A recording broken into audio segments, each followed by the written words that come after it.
ngati munju tiwano golabawo wawe bazanyo wano nateekanga nga poti mawe nteeka poti eno nga mwetusula nisafuna buzibu kubanga navumwanga nnyo mu bufumbo ndi mugumba neze nafunanga omwana nga nibala musanyufu.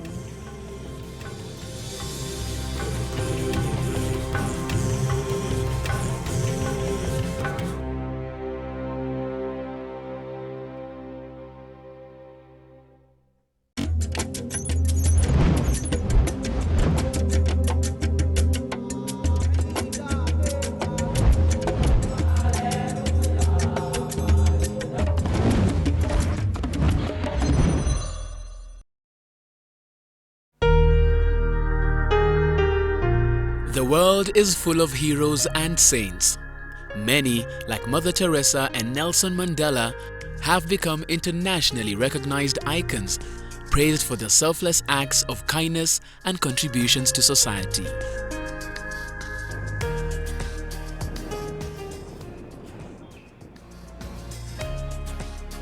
But this documentary is dedicated to an unsung hero who has spent her life working tirelessly to help others without asking for anything in return.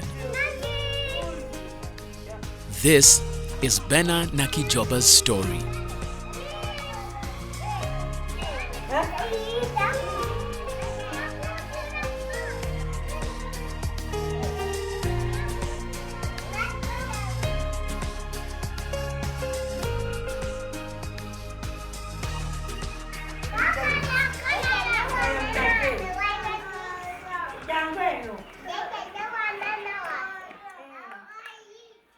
Nze Nakijjoba Bena nazaalibwa 1940 nga 1 January. Nasomako nakoma mu kibiina kya 6 nenfumbirwa nga nina emyaka 15 nga 13 ogwo 55 Maachi. Mu bufumbo bwange obwo saazaala kati omusajja walina ngamba nti genda ndaba tozaala okola kiwana. Nange nakwata emigugu nenzira ewa eka. Nentandika nefuna omulimu mu Cotton Research e Namulonge nga ndabirira abaana b'abazungu. Namalayo emyaka 3 nenvaayo nenzija e Katanga mu 1971. Bena has been rescuing Uganda's abandoned children for more than 40 years. Obwadde obutaka bwange kati nentandika okulera abaana ab'abakozi abatalina bakozi waka naye nga abaana babaleeta ewange waka nembalabe abanona ssaawa 12. Nemalira ddala ebbanga ddene yonna okutuuka mu 8 kagwe mulimu gwenkola. Kati bwe tutuuka mu 8 tumaze okulonda awo olutalo lutuuse mu 1980 nga mu 3 awo nenfuna abavanga ng'ebulemezi nga badduka bajja ewange banywa mala okunywa amazzi bazze n'abaana nga babaleka awo kati tibaddanga. Between 1981 and 1986, after Uganda's infamous dictator Idi Amin was overthrown, the country descended into civil war. Displaced villagers fled to Kampala for refuge. Many children were abandoned during the turmoil. Nensi yaffe naawe ogimanyi bwe yali efaanana. Kati omwana tasomye ali waka abasajja ngeri nawe bwomanyi kati Uganda yaffe bwefaanana. Kati akafunyisizza olubuto akagambye olubuto lulwo omusajja agambye nti ze sizaala omwana talina buyambi tajja muwa mata tajja mfuna kateeteeyi kyova nga olaba nti mu biseera ebyo abaana babasuulanganga nnyo. Wale obwo obutoototo bafunyisa embuto obwo baabwegaana nga bambi mu kifo ky'okumusuula mu mugga baleetanga wa Nakijjoba nga mulabirako wiiki ezo. Olaba nga eyokusatu nga tazze ng'ogula amata nga omwana atandika okunywa. Ng'omulabirira obugagga bwange bwonna nabuteekamu abo abaana. Nzi saafuna buzibu kubanga navumwanga nnyo mu bufumbo ndi mugumba. Neze nafunanga omwana nga nibeera musanyufu nnyo. By the end of the 1980s, Bena had sheltered 96 children. She became known as Jaja, or grandmother to her children and to the residents of Katanga. Mu kinaana awo mu mukaaga ntandika okufuna abaana ero nga tumaze ofuna gavumenti. Mu 93 nalina abaana 18. Abaana obwana obwo obutono kubanga bali abakulu baali bamaze okugenda bo.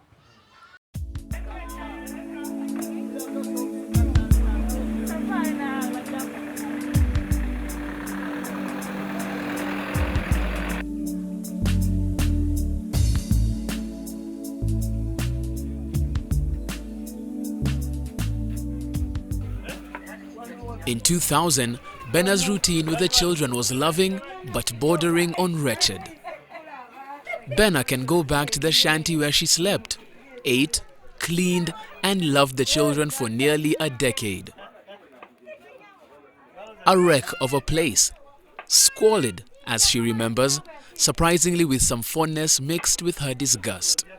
Kakati wano wetwabeeranga n'abaana wano nga tufumbira mu nju esigiri nga ngiteeka ludda awo wenteeka abaana nga mbateeka eri ku bitanda nga kwe batuuka obutajja muliro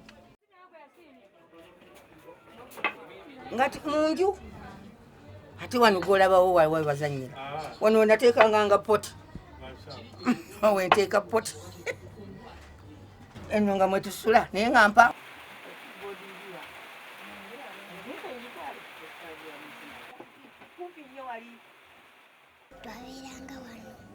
Twabeeranga ne Jaja. Jaja was living in very horrifying conditions. She was in just one room with 27 children. She was carrying a child on her back, she was cooking, she had no diapers, so the whole place was filthy. And in one room with 27 children, and all of them, most of them are small children, so they're busy crying. The older ones can't really help her much either. A potentially tragic situation turned humorous and presented Jaja with some opportunities. Over a decade later, she remembers the incident with some chuckling and fondness. Kakati mu 2000 nalina abaana 23. Kakati ne tujja tulwaza ne tufuna kolera. Twali mu kiyumba ng'ennyumba yange emaze okugwa. Kakati ndi awo mu kibanda. Ndi mu kibanda n'abaana 23 twebase omwo. Kakati abasite kansolo ne bajja ne batusanga omwo. Bagamba era omukadde ono alina obwana biki n'obwana bugenda kufiira wano biki. Ne bantwala ku poliisi. Osi n'agamba tono omukadde mumuleetedde ki. Ningamba sebo bansanze n'abaana basanze nfumba. Ne mugamba bazze kutuwa nnyumba. Abo batusanze mu kibanda kyaffe nga tufumba emmere. Ne bagamba mbu nina abaana. Kibasanze nga mbalya. Ne basanze nfumba kubawa. Abaana bano babandekera. Sinza basuula mu nnyanja. Baana bange. Kakati osi n'abuuza omukyala eyankwata. Bena joked that the police had really come to do her a big favor. Nze nga nsanyuka busanyusi nga bagenda kumpa nnyumba. Nga nnyimba n'oluyimba. Sijjako luyimba. Luyimbe. Talemererwa oyo talemwa, Katonda wange talemwa. Talemererwa talemwa, Katonda Yesu talemwa. Kati osi n'agamba ati gwe omukadde w'oganira ki wano? N'agamba ono ozze kukola ki? Ne ngamba sebo bazze kutuwa nnyumba. N'agamba nsayumba ng'omukadde. Nanzizaayo eka.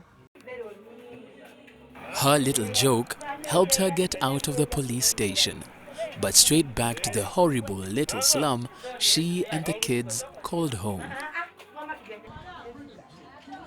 Jaja didn't get a new house that day, but the impromptu arrest was a blessing in disguise.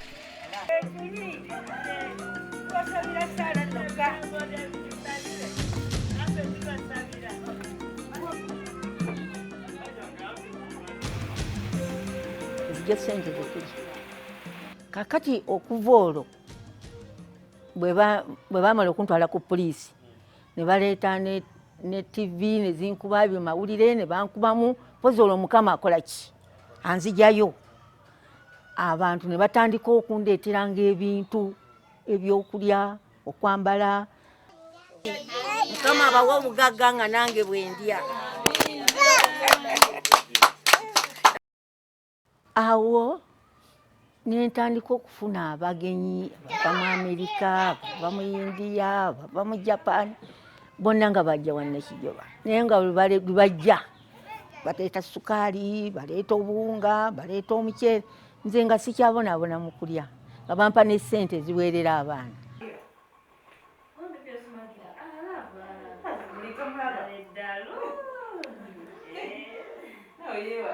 But her troubles were far from over. She was still in a shack, and the generosity of those who saw her story only led to predators knocking on her door, cheating her out of the donations given, keeping Jaja from her dreams.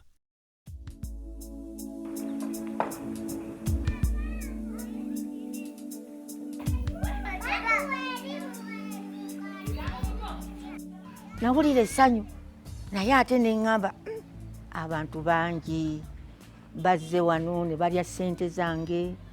Waliwo Abamerika abampa emitwalo 15 banzimbire. Musajja yali munene nnyo bw'ati wa lubuto, oyo yadduka buddusi. Ne wabaawo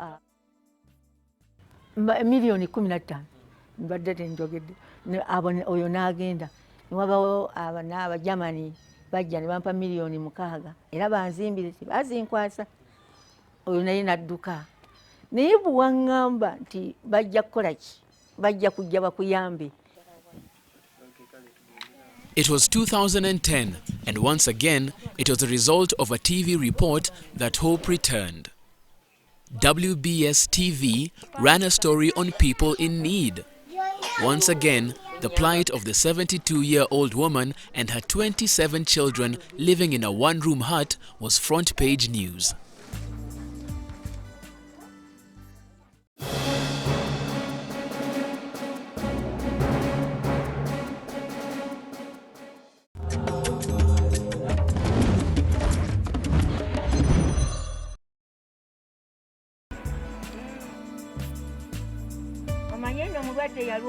I got to meet Jaja. I saw her on TV. There was a children's program, and I saw her. So, of course, where she was staying, I went there to see her. Took her a few things. Yes, I remember I took, I think, bread and sugar. Somebody came from Dubai.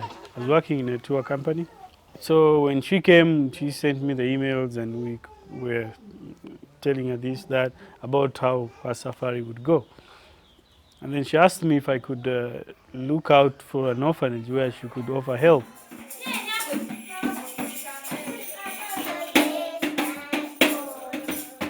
The woman from Dubai established the Live It Up Foundation, dedicated solely to caring for Jaja and her 27 children. Hussein was appointed general manager and Ada Magezi executive director. She wanted to give back to the community. So it was brought to her attention that there was this old lady in Katanga who was struggling with children. So she personally went there, and she was so horrified with what she saw. Jaja in one room struggling with all these children. It really touched her heart. She decided to go back to Dubai and raise funds and create a foundation, specifically a home to help Jaja and the children.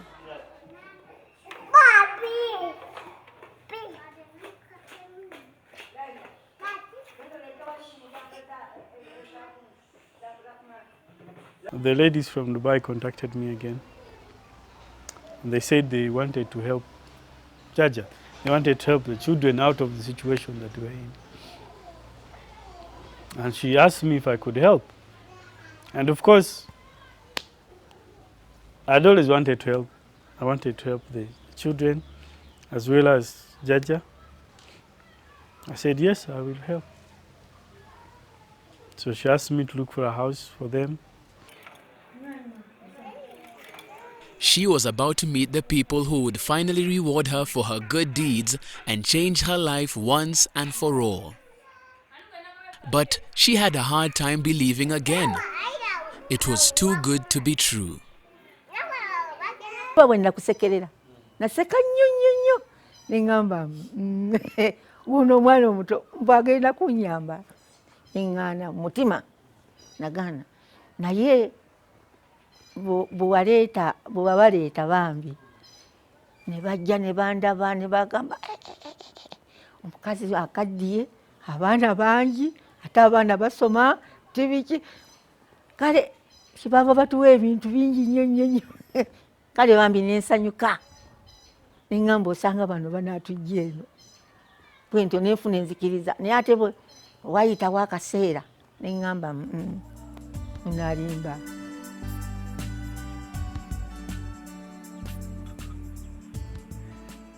Bena and the children moved out of the slum and into a beautiful new house.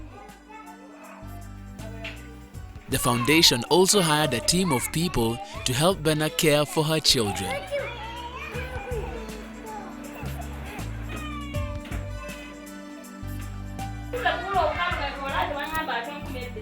I did shopping, the blankets, bed sheets, pillowcases, clothes for them, things for using in the kitchen.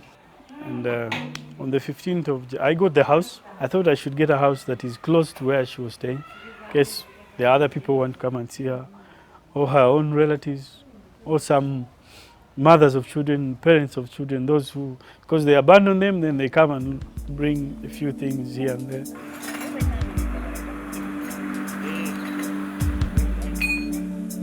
Nenyimirira netunuulira ennyumba n'eri gye nvuddemu bweti sirina bwe neekyusiza bwe neekyusa nekoona ku bibokisi nasanyuka nebaza Mukama nebaza omwana oyo omuto asobodde okukola amazima n'anoonya ennyumba ku ssente zibamuwadde ssente sitaani yali badde Mukema n'agamba kati kanziruke teyasobola kukikola yanoonya ennyumba ennungi esaanira omukadde naye n'asanyuka n'ateekamu buli kimu ateekamu ebitanda ateekamu omufaliso ateekamu bulangiti ne tawulo buli kitanda. She was so happy, so happy. She couldn't praise me anymore. She was really excited about it. Hussein and Live It Up keep meticulous records of Bena's growing family, where they came from, what their condition was on arrival, and how they progress. This is Bena Nakijjoba. She's female, 2 years old. She's recovering now from malnutrition and severe pneumonia. Brenda was brought at 1 year, and she was brought by the local chairman of the local area. This kid was found abandoned by the trench in the slum. And the government here, they don't quite follow up what happens to each and every child. There's a ministry for children, but they don't do that sort of thing. And this is an LC chairman, a local chairman, who finds a child abandoned, crying, hungry and crying. And he picks this child. Instead of taking the child to the ministry, to somewhere higher, brings the child to Jaja, the old lady to look after.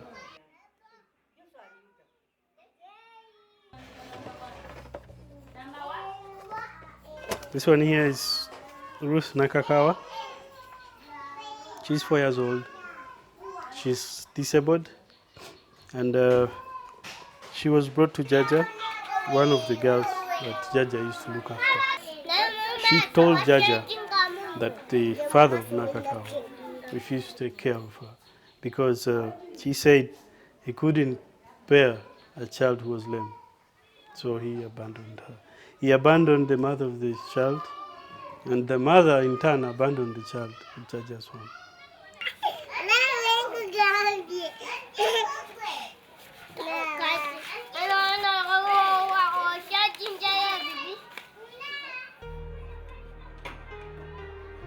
It seems everyone acknowledges and appreciates Jaja's efforts, including those in government.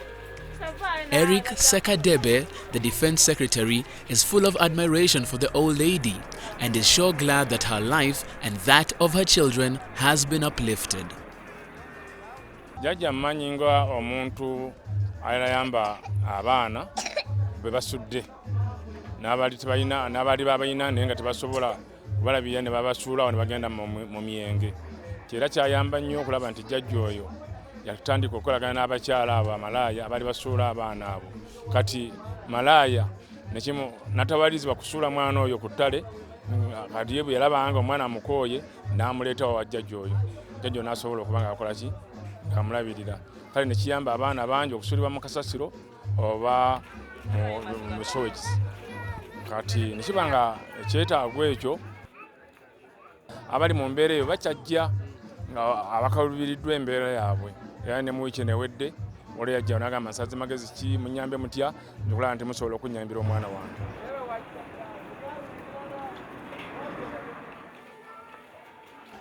Abantu baasanyuka, tebaamufiirwa bufiirwa. Baasanyuka olw'okuba nti jjajja asasuddwa mu ekyo kye yakola. Kulaba bamutadde mu kifo ekirungi kubanga ekifo kyerimu kyali kibi. Nga kiyinza okulwaza n'abo abaana b'alina naye n'alwala. Basanyufu nnyo naye nga bakyasaba okulaba nti singa bafunye obwetaavu nga bwaliko bwa jjajja abe nga bafuna omwana asobola okugendayo. When Jaja left Katanga earlier this year, she also left Millie, one of her favorite kids that she raised from infancy. Now all grown up and busy raising a family of her own, Millie will miss her surrogate mother, but looks forward to seeing her new home.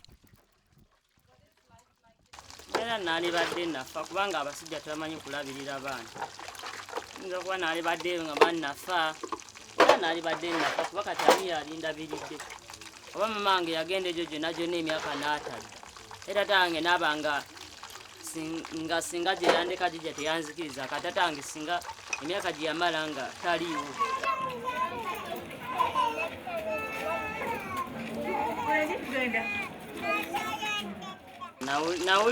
Kale nawuliramu bubi ng'avuddewo wano, naye ate era nawuliramu essanyu nti kubanga we yali waali wafunda nnyo, nange nga kinnumiriza ali wafunda talina we yeetayiza. Oluvannyuma n'okuba nti nno kati baali bamaze omubbako kale poloti nga bamuggalidde, nga kinnuma nti ali wafunda ne nga asinga afuna wakiri ewagazi n'abeera ewagazi nga manyiwo nga soogenda ne mulabako. Jaja is a very nice lady. Now currently she's facing a big challenge because honestly moving from that place to a big house and all of a sudden she's being pampered. She has 5 employees. So she's facing a challenge of trusting people because she doesn't know exactly where they're coming from. She's been used to her own little space. So it's a gradual process for her. You can see sometimes she's unhappy about being helped because she was used to doing everything on her own.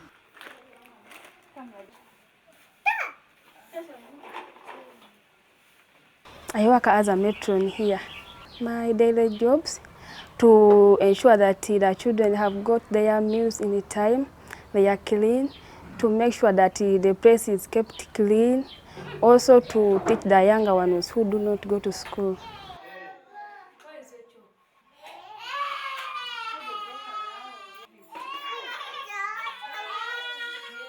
She's finally getting there.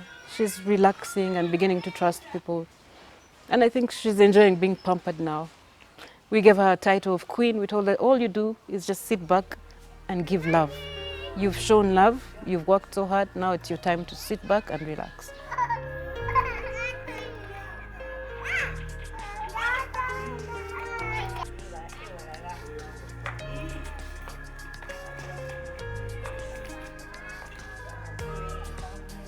I think we came in at the right time because she's really old, she's bending over, she can't clean babies anymore, she's really tired.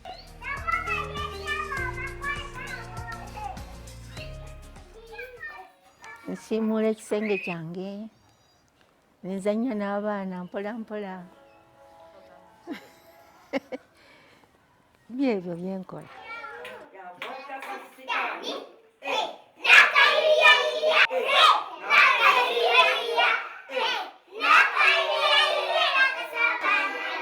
They have a very strong bond.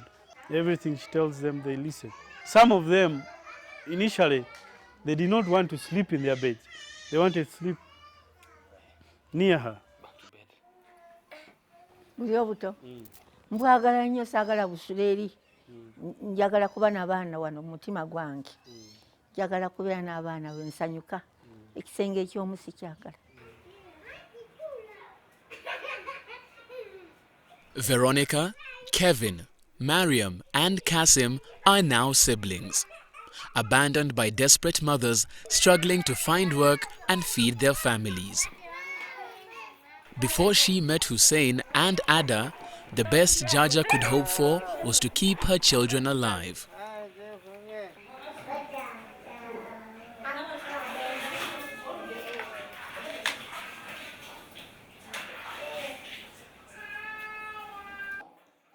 Eri twavaayo n'endwadde nga tuli balwadde ne tutuuka wano ne batutwala mu ddwaliro. Nze nali mulamu nga baana bange nga balwadde bali bubi, ne babajjanjaba ne bawona. Kati abaana balungi bazannya basanyufu.